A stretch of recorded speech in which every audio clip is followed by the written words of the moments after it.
रेखा जी अभी अभी अपने पति मुकुल जी के लिए कॉफी बनाकर किचन से निकली ही थीं कि सामने से लता को आता देखकर उनका पारा चढ़ गया। जी हाँ, जब सारा काम हमें ही करना है तो तुम्हारा क्या काम है? यहाँ तुम्हें पता नहीं है कि हमें सुबह उठते ही कॉफी पीने की आदत है। लता मांझी में आ ही रही थी, लेकिन रवि को जल्दी ऑफिस जाना था। उनके कपड़े प्रेस करने में टाइम लग गया।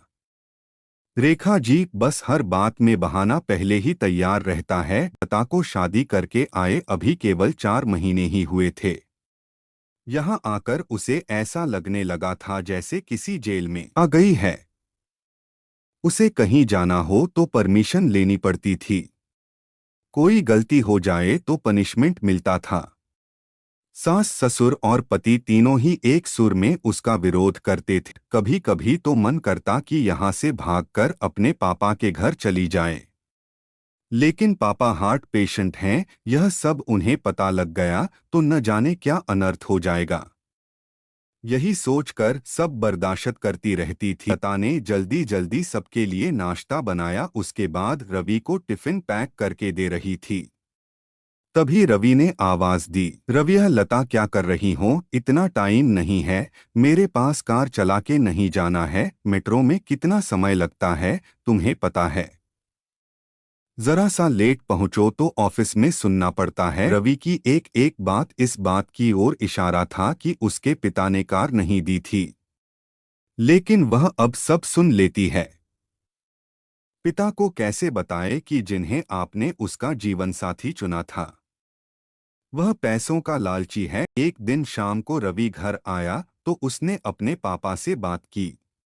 रविया अब मुझसे नौकरी नहीं होती। वो आपके पुराने दोस्त शर्मा जी मोटर पार्ट बनाते हैं, मैं चाहता हूं कि उसकी सप्लाई शुरू करूँगा। लेकिन बेटा उसके लिए तो कम से कम 10 लाख रुपए चाहिए होंगे, वो कहाँ से आएंगे? रविया वही सोच रहा हूँ।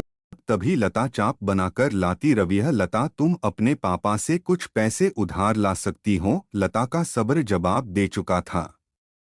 रोज रोज के तानों से दुखी होकर उसने जवाब बहुत लता है रवि, मेरे पिता के भरोसे मत रहना। उन्होंने मेरी शादी करके अपना फर्ज पूरा कर दिया।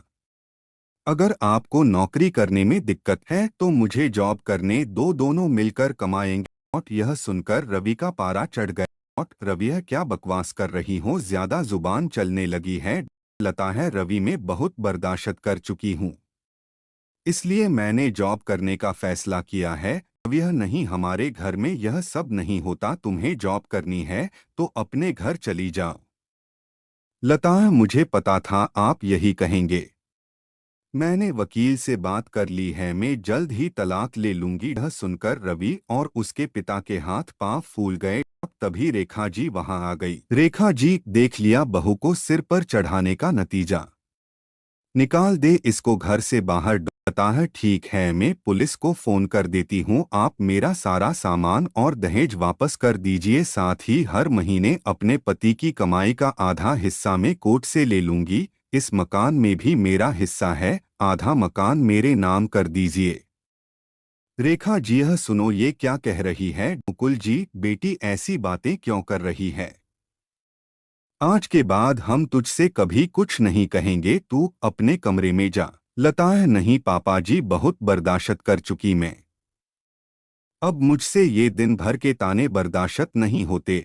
आप लोग इतने लालची होंगे ये मैंने कभी सपने में भी नहीं सोचा था।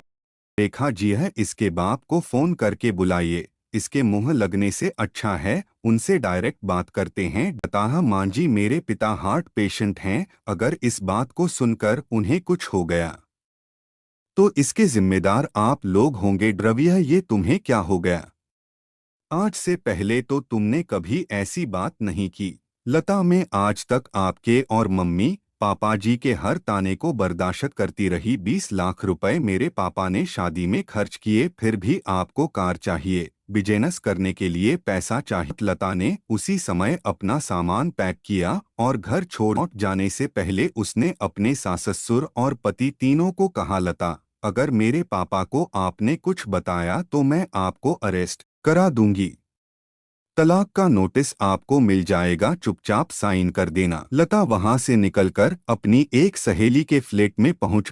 एक दिन पहले उसी ने उसे हक के साथ अपना आत्मसम्मान बचाने के लिए समझाया था। लता, कोमल मैं आ तो गई हूँ, लेकिन अब आगे क्या होगा? कोमला, चिंता मत कर, मैंने बात कर ली है, मेरे ऑफिस में जगह खाली है, कल से तू जॉब करेगी और मेरे साथ रहेगी। 1 महीने तक जॉब करने के बाद लता एक दिन अपने घर जाती है और पिताजी को सारी बात बताती है।